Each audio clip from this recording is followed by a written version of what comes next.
Good morning everyone. I am Khushboo Kumari, teacher of Arya Vidyapeeth. आज हम लोग चैप्टर 13 पढ़ेंगे और चैप्टर 13 में दिया है टोपी वाला और बंदर। एक रोमांचक कहानी है, इसे आप लोग सुनिएगा तो बहुत ये रोमांचक कहानी है, बहुत मज़ा आएगा सुनने में। तो चलिए अब हम लोग कहानी पढ़ते हैं। उसके पहले यहाँ पे बताया गया है कि बुद्धि बल सभी बलों में श्रेष्ठ है, यानी कि कोई भी काम बुद्धि से अगर किया जाता है तो वो बहुत जल्दी हो जाता है और शारीरिक बल से कहीं ज़्यादा शक्तिशाली बुद्धि बल होता है, क्योंकि दिमाग से कोई भी काम किया जाएगा तो बहुत जल्दी होता है। तो चलिए अब हम लोग कहानी पढ़ते हैं। बहुत समय पहले की बात है, बहुत पहले की बात है। किशनगढ़ नामक गांव में एक टोपी वाला रहता था। एक किशनगढ़ नामक गांव था और वहाँ पर एक टोपी वाला रहता था। उसके पास तरह तरह की रंग बिरंगी टोपियाँ थी और उसके पास वो जो टोपी वाला था उसके पास तरह तरह की रंग बिरंगी टोपियाँ थी। उन टोपियों को गठरी में बांधकर वह गांव की गलियों में जाता और ज़ोर ज़ोर से आवाज़ लगाता। और उसे क्या करता, उस टोपियों को एक गठरी बना लेता और बांधकर वो गांव की गलियों में जाता और ज़ोर ज़ोर से आवाज़ लगाता। और क्या आवाज़ लगाता, रंग बिरंगी टोपी वाला, लाल गुलाबी टोपी वाला। ऐसे ही वो टोपी वाला बोलता गांव में कि रंग बिरंगी टोपी वाला, लाल गुलाबी टोपी वाला। उसकी आवाज़ सुनकर घरों से बच्चे निकल आते और उससे अपनी मनपसंद टोपियाँ खरीदते।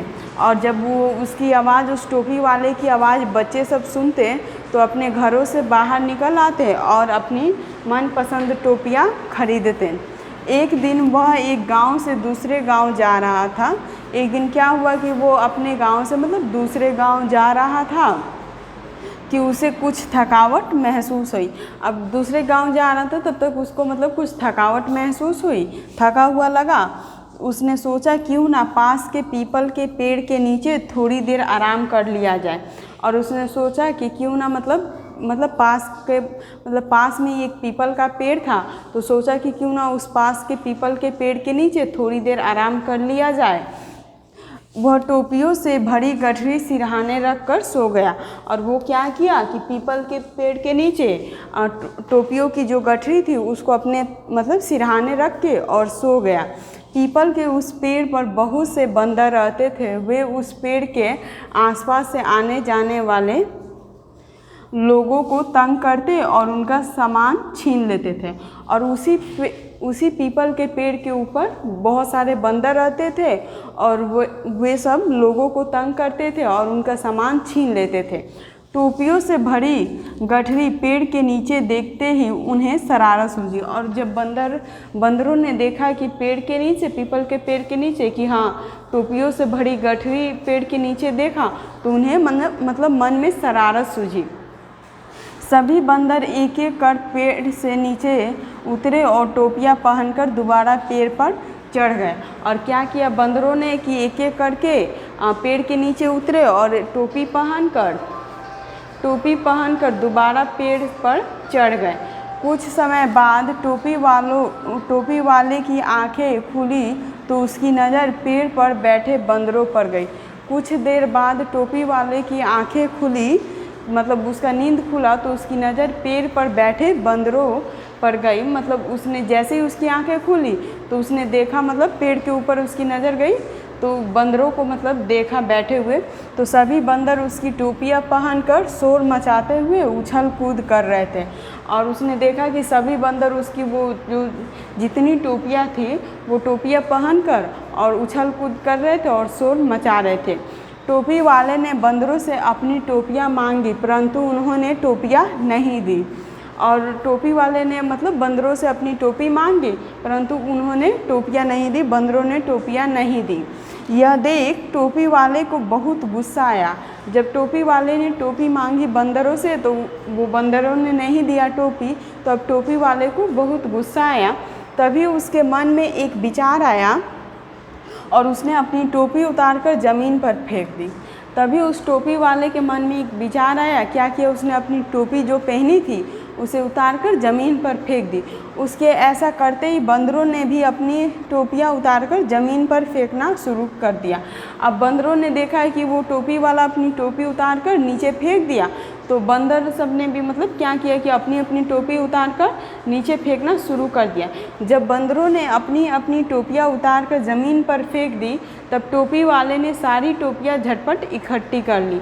और जब बंदरों ने क्या किया कि अपनी टोपियाँ सारी उतार कर मतलब फेंकने लगा सब बंदर, तो क्या किया टोपी वाले ने सारी टोपियाँ झटपट इकट्ठी कर ली और उन्हें अपनी गठरी में बांधकर जोर से बोला, रंग बिरंगी टोपी वाला, लाल गुलाबी टोपी वाला। अब उसने अपनी सारी टोपी ली और गठरी बांधकर और वहाँ से चल पड़ा।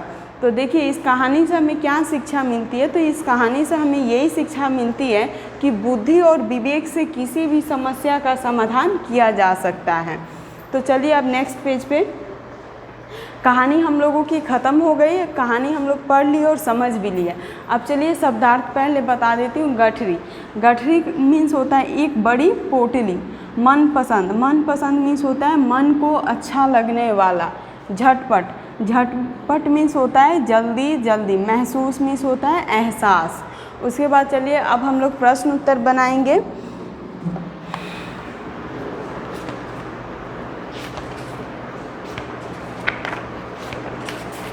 प्रश्न उत्तर में दिया है कि निम्नलिखित प्रश्नों के उत्तर लिखिए, यानी कि नीचे लिखे हुए प्रश्नों के उत्तर लिखिए।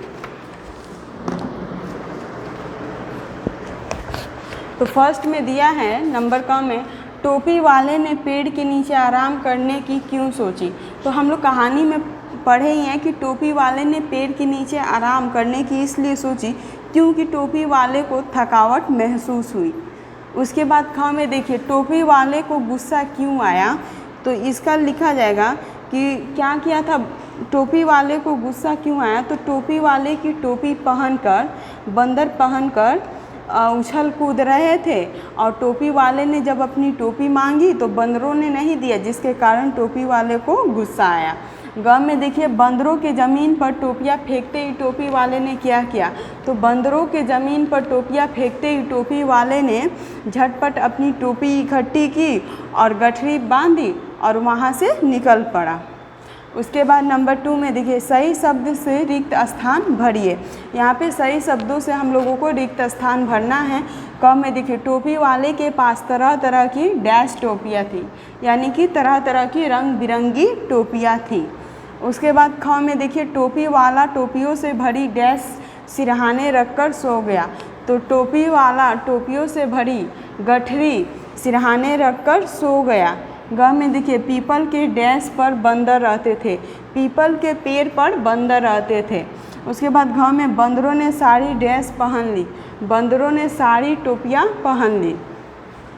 उसके बाद 3 में देखिए सही कथन पर सही का तथा गलत कथन पर गलत का चिन्ह लगाइए। क में देखिए टोपी वाला गांव की गलियों में जाकर टोपियाँ बेचता था, ये सही है कि गलत है, ये सही है। टोपी वाला गांव की गलियों में जाकर टोपी बेचता था। ख में टोपी वाले की आवाज़ सुनकर घरों से बच्चे नहीं निकलते थे, ये गलत है, क्योंकि टोपी वाले की आवाज़ सुनकर घरों से बच्चे निकलते थे और अपनी मनपसंद टोपियाँ खरीदते थे। ग में देखिए बरगद के पेड़ पर बहुत से बंदर रहते थे, ये सही है। नहीं, पीपल के पेड़ पे ना बंदर रहते थे, तो ये हम लोगों का गलत है। उसके बाद टोपी वाले ने बंदरों से अपनी टोपियाँ मांगी, ये हम लोगों का सही है। उसके बाद अंगा में टोपी वाला बंदरों को देखकर प्रसन्न हुआ, नहीं, वो तो गुस्सा हो गया था। उसके बाद देखिए 4 नंबर में सही उत्तर पर सही का चिन्ह लगाइए। क में देखिए टोपी वाला कहाँ रहता था। नंबर 1 में रामगढ़, नंबर 2 में किशनगढ़, नंबर 3 में विजयनगर। तो टोपी वाला कहाँ रहता था, किशनगढ़। तो यहाँ पे हम लोग किशनगढ़ में टिक करेंगे। उसके बाद है ख में टोपी वाला किस पेड़ के नीचे सोया। तो टोपी वाला किस पेड़ के नीचे सोया, पीपल के पेड़ के नीचे। उसके बाद नेक्स्ट पेज पे चलिए। नेक्स्ट पेज में दिया है ग में, ये 3 का ही ग है, 4 का ग है, सॉरी। पीपल के पेड़ पर कौन रहते थे? तो पीपल के पेड़ पे कौन रहते थे? बंदर, कबूतर, पक्षी। तो क्या रहते थे? बंदर। उसके बाद देखिए सोचिए, समझिए और कीजिए। नंबर 1 में नीचे दिए गए चित्र में ये विचित्र जानवर 8 अलग अलग जानवरों के हिस्सों से बना है। क्या आप बता सकते हैं कि किस जानवर का कौन सा हिस्सा है? यहाँ पे मतलब 8 अलग अलग जानवरों से ये जानवर बना है। तो आप लोगों को बताना है कि इसमें ये हाथी का जैसे में सूंड हो गया, ये शेर का सिर हो गया, ये कछुए का हो गया। ऐसे ही आप लोगों को 8 जानवरों का नाम बताना है। उसके बाद इसको आप लोग होमवर्क से कंप्लीट करिएगा। उसके बाद नंबर 2 में दिए हुए चित्र को ध्यान से देखिए तथा इसमें रंग भरिए। ये जो चित्र दिया है इसको ध्यान से देखिए और इसमें रंग भरना है, सुंदर सुंदर। उसके बाद देखिए मौखिक में है, ओरल में नंबर 1 में शुद्ध उच्चारण कीजिए। इसे शुद्ध बोलना है, शुद्ध शुद्ध उच्चारण करना है। जैसे में टोपी वाला, गठरी, मनपसंद, सिरहाने, शरारत, गुस्सा। तो इसे आप लोग ओरल उच्चारण करिएगा, मौखिक। उसके बाद नेक्स्ट पेज पे चलिए। नेक्स्ट पेज में है नंबर 2 में सोचकर प्रश्नों के उत्तर बताइए। यानी कि आप लोग कहानी पढ़ चुके हैं, अब सोचकर अपने मन से इसका उत्तर देना है। तो नंबर क में देखिए, टोपी वाले से अपनी मनपसंद टोपियाँ कौन खरीदता था? तो टोपी वाले से अपनी मनपसंद टोपियाँ बच्चे खरीदते थे। नंबर ख में देखिए, पीपल के पेड़ पर कौन रहते थे? तो पीपल के पेड़ पर बंदर रहते थे। नंबर ग में देखिए, टोपी वाले ने बंदरों से क्या मांगा? तो टोपी वाले ने बंदरों से अपनी टोपी मांगी। घ नंबर देखिए, टोपी वाला झटपट क्या इकट्ठा करने लगा? तो टोपी वाला झटपट अपनी टोपी इकट्ठा करने लगा। उसके बाद है ये लाइफ स्किल्स है, जीवन कौशल है। इसे आप लोग खुद से पढ़िएगा और समझिएगा। अब आप लोगों का ये चैप्टर कंप्लीट हुआ। उसके बाद आप लोग इसके जो भी प्रश्न उत्तर मैं बताई हूँ उसको आप लोग नोटबुक में नोट करिएगा, सुंदर सुंदर राइटिंग में, और इसे याद भी करते चलिएगा। तो आप लोगों का 13 चैप्टर तक मैं कंप्लीट करा दी। आप लोग इसे भी याद कर लीजिएगा और 12 चैप्टर पहले तक उसको एक बार रिवीजन करते रहिएगा कि इस तरह आप भूलिएगा नहीं, एग्ज़ाम में आपको प्रॉब्लम नहीं होगा। आज के लिए इतना ही। Thank you, have a nice day.